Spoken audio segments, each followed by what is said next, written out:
Hey, what's up everybody? Today I'm going to be going over my current build with the Devastator class, which lets me get through tier 15 pod rescues fairly quickly and fairly easily.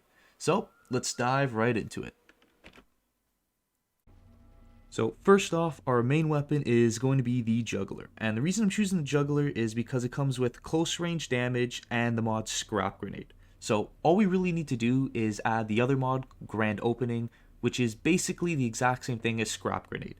Reload your weapon, and the first bullet fired does an explosion with the same amount of AoE.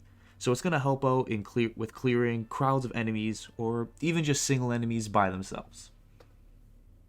Our second weapon is going to be Death Shield because it comes with the bonus close range damage and the mod Fortress. So all we really have to add to this is Moaning Winds. Fortress is going to boost the damage of Moaning Winds by a lot. And the reason we can't depend on it for our only source of damage is just because the 8-second cooldown is just way too long for our only source of damage. For my sidearm, any kind of pistol will do because we're just going to be putting on Moaning Winds again. And it's just going to be the exact same thing as Death Shield, except it's going to do just a bit less damage. And any secondary mod you have isn't necessary, but it obviously doesn't hurt to have. For the headgear, I'm going to be running the Seismic Commander helmet with Bloody Boost and Bloodshock. Bloody Boost is just going to let me do more damage to enemies with bleed on them, and Bloodshock is just going to add the bleed effect to my Earthquake ability. Next, our chest piece is going to be any kind of purple armor, as long as you can have both Golem of Death and Perseverance mods on them, just to keep the ability Golem active for a longer amount of time for that reduced damage. Having cooldown reduction and close range damage on it will be really helpful as well, but isn't fully needed. As you can see, I don't have cooldown reduction and close range damage on every piece of armor I have, but the build still works fantastic and fine. For lower armor, I'm running the Seismic Commander's legs with the mods Tainted Blood to increase my damage against enemies afflicted with bleed again, and High Intensity to increase my damage output on enemies hit by our Endless Mass ability. I'm mainly using Endless Mass on either large groups of enemies to take them all out in one quick go, or on stronger enemies like the Broodmother, Captains, and any other strong enemies, because High Intensity gives me a 33% anomaly damage buff against anyone hit by it. With the gloves, I'm using Seismic Commander's gloves to complete the set and give me an extra 50% damage buff to enemies affected by bleed. The mods I'm using on it are Asunder, which will lower enemies' armor by 20% permanently whenever they're hit by my ability Earthquake, and Bleed Them All, which lets Endless Mass also apply a bleed effect to anybody hit with it. For my last piece of armor, I'm using Statue's Feet so I can have both Captain Hunter to let me do more damage to elites and Bleeding Impulse so that our Golem ability can also constantly inflict bleed whenever it's active.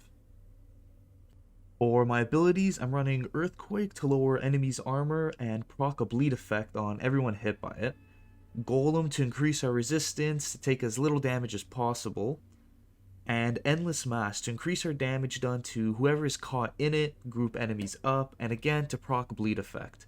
So all of our abilities are going to be aiming to proc bleed, which is going to be our main source of damage. So now my skill tree is revolved around cooldown reductions, bleed duration, and anomaly power.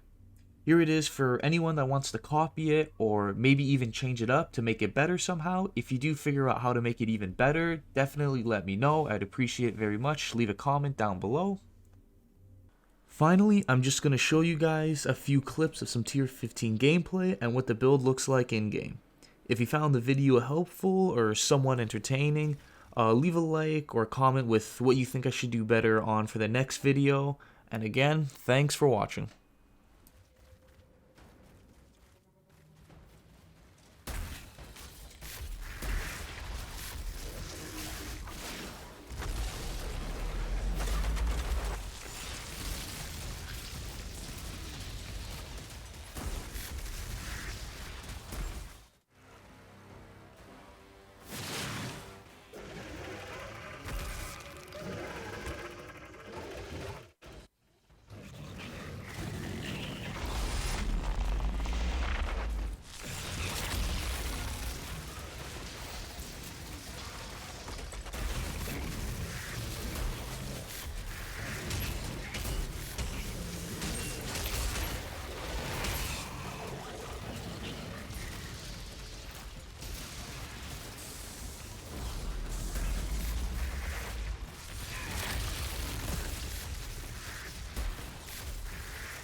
All right, Zahidi. I found one of our pods. And as a bonus, we can also...